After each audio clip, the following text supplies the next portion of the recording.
Professor Vandana Rafael, Dean, Faculty of NIGRIMS,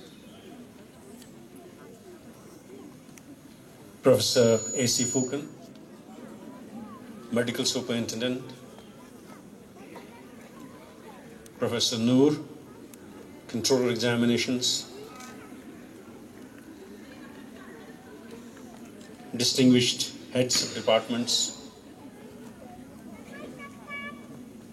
Mr. David Amdor, Deputy Director Administration, esteemed faculty members of NIGRIMS, as well as the College of Nursing, my fellow colleagues, friends, little children, ladies and gentlemen, a very happy Republic Day, a very good morning, plenty of joy, bundles of joy for this day, for this occasion. I'm immensely pleased to be celebrating the 67th Republic Day of India amongst all my friends, colleagues, students, co-professionals here today.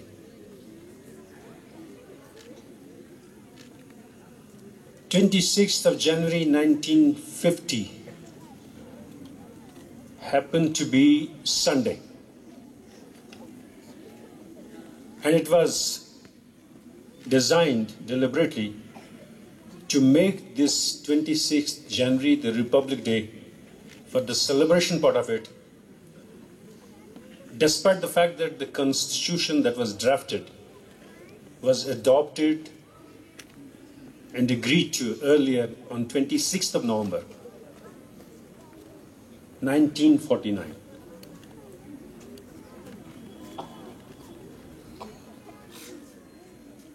To select Sunday on 26th January in 1950 was to involve the entire nation, to celebrate it and involve the entire nation in building the nation further. This day commemorates the onward struggle that our nation had to get after getting freedom from the erstwhile colonial rule, and to recollect the supreme sacrifices led by our freedom fighters and visionaries alongside the common masses in getting the nation liberated from imperialism in 1947. We all know after 1947, soon after the liberation, because of the various conflicting ideologies, the country got divided.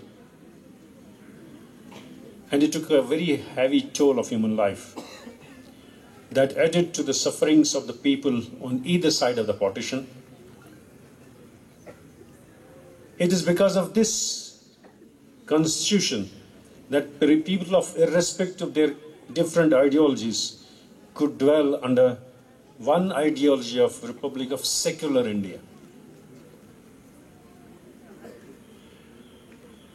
That otherwise has seen and gone through a lot of clash of interest from the forces on the basis of regionalism or religious extremism. In addition, social discrimination. Dr. Bhimrao Ambedkar, a great visionary, by virtue of his genius, drafted a constitution that was adopted in 1949, as I said, and was ratified by the Joint Parliament and endorsed by British Commonwealth in 1950.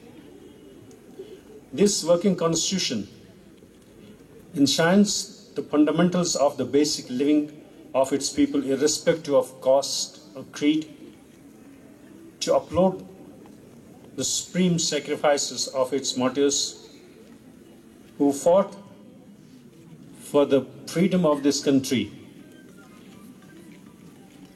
either by civil disobedience led by Mahatma Gandhi and as well as the armed struggle led by Subhash Chandra Bose.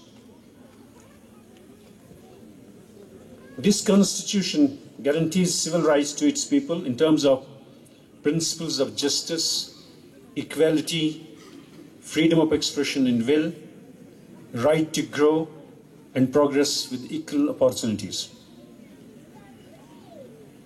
But unfortunately, all these fundamentals have been eroded over a period of time under the garb of reservations, discriminatory rules and regulations,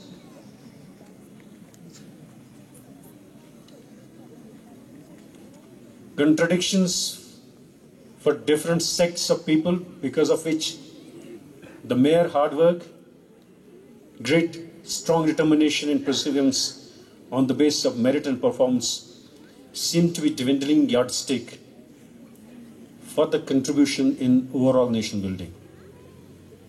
That is a paradox. That is what the freedom was not for. The world has undergone a sea of change in the progress and development, but our subcontinent still continues to suffer from poverty, illiteracy, ignorance, ill health, discriminatory regulations, disasters, both man-made and natural, and unfortunately our people continue to suffer and bear the maximum brunt of these adversities. We are facing the world in a situation which is totally chaotic. We have Third World War on the Western Front. We have economic isolation and hydrogen bombs on the Eastern Front. We have fascism on the northern borders. And we're facing tsunamis from the south, from the sea. India, with 1.2 billion population, has the proportionate amount of problems also. More so related to the public health, sanitation, waste disposal, heavy burden of infectious diseases, ever-increasing non-communicable diseases in terms of cancer, coronary artery disease, cerebrovascular diseases, diabetes, hypertension, metabolic disorders, and all other nutritional problems. Although our life expectancy is increasing, but it's very slow, we continue to be far behind the most of the developed world in the health sector. And we unfortunately still rely on other countries for addressing our health needs, be it import of vaccines, anti-cancer drugs, antibiotics even, not to talk of state-of-the-art equipment and capacity building, which is very unfortunate given the amount of time we have gone through and the amount of potential we have. With a huge divide between have and have-nots, our nation continues to suffer from all other problems related to economy and brain drain. That's merely so because of the lack of infrastructure and investment in the key sectors of industrialization, science and technology. With these problems, we continue to survive, but with the rise of day-to-day expenses. We continue to struggle with the rising atmospheric pollution, environmental degradation, heavy carbon emission, unhygienic industrial and domestic waste management that has forced us to try odd even formula in the national capital, which makes life difficult and selective in calendar keeping. Our parliamentarians, I would not quote, some of us here continue to wrestle in the parliament than legislate, which is very unfortunate. Our problems of poverty could be addressed by the proper legislation. Our diseases could be addressed to a great extent by proper legislations. There's little investment from our public or private sector in this direction. Our people continue to be scared of outbreaks from swine flu, SARS, Japanese encephalitis, dengue, and even distant threat of Ebola. We continue to suffer with natural calamities, disasters, and both public sector and private sector could invest and join hands in giving better health care at an affordable price with equal insurance guarantees. Our nation has tremendous amount of talent and potential to transform all the parameters of peace and progress. But it is the other nations who benefit from our talent, be it science, technology, economics, or space research. One can find Indians with distinction all over the world contributing to the progress of those nations at very high profiles.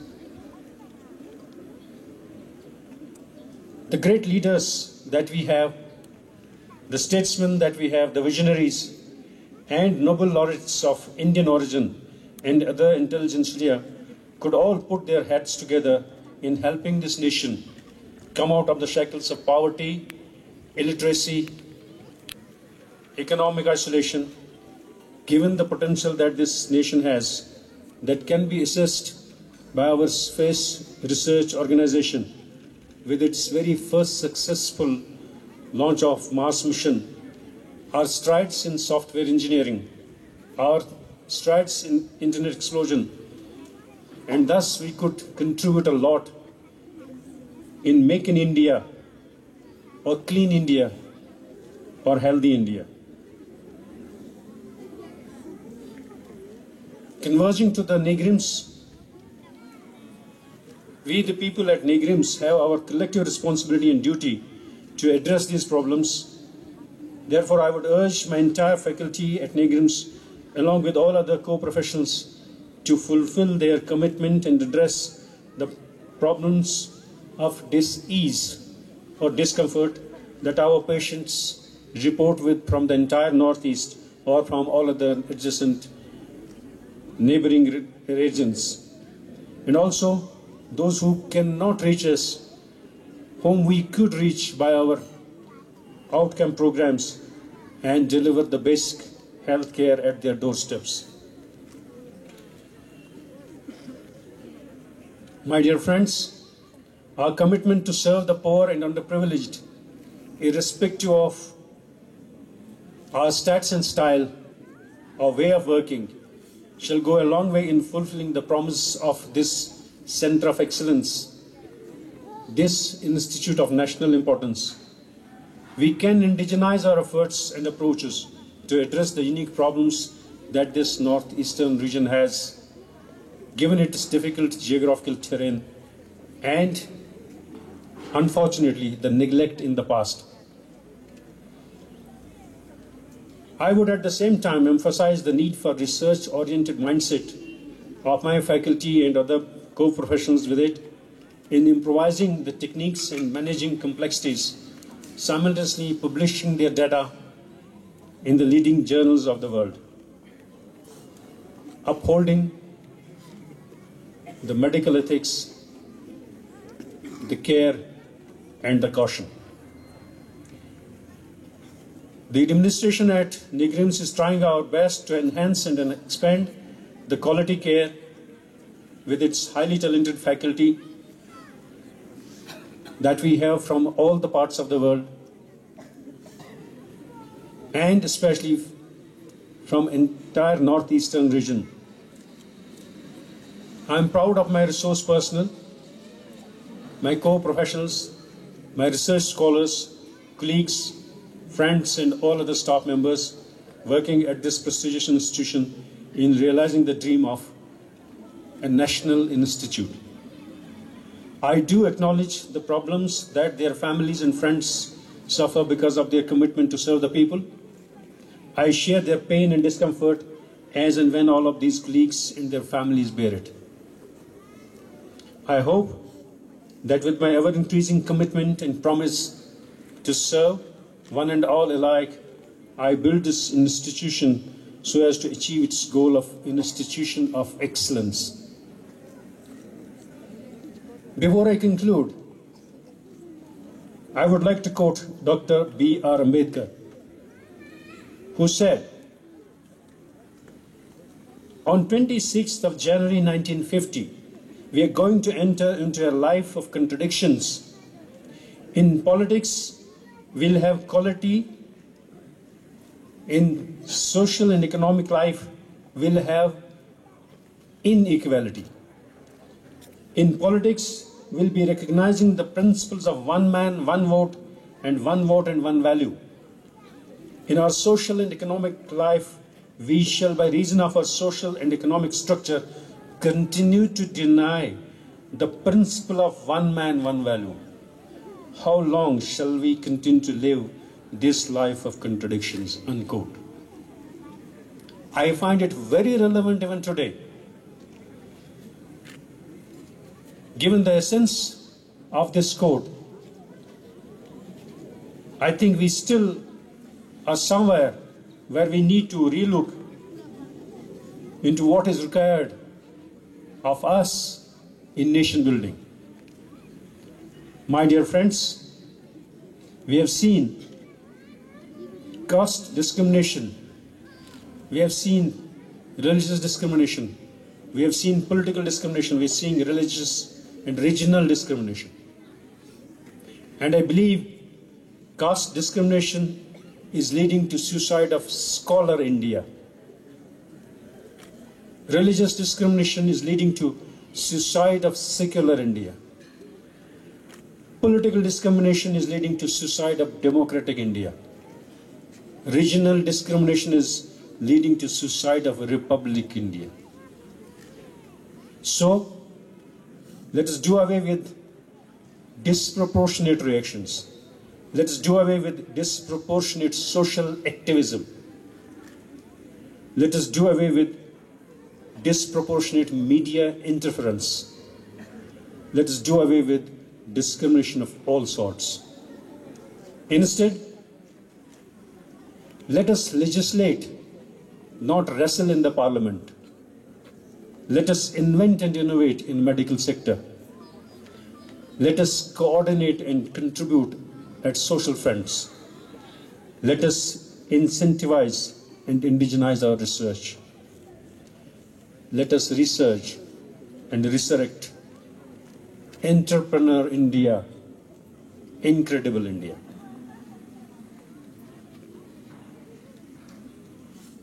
To the patients, to their attendants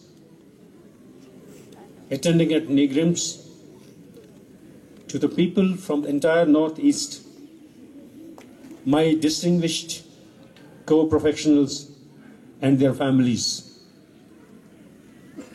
I offer my best compliments and best wishes on this occasion of 67th Republic Day of India, and say I salute all of you from the core of my heart. Happy Republic Day, Khubli Shubhan, Khuda Hafiz. God bless us all. Long live NIGRIMS.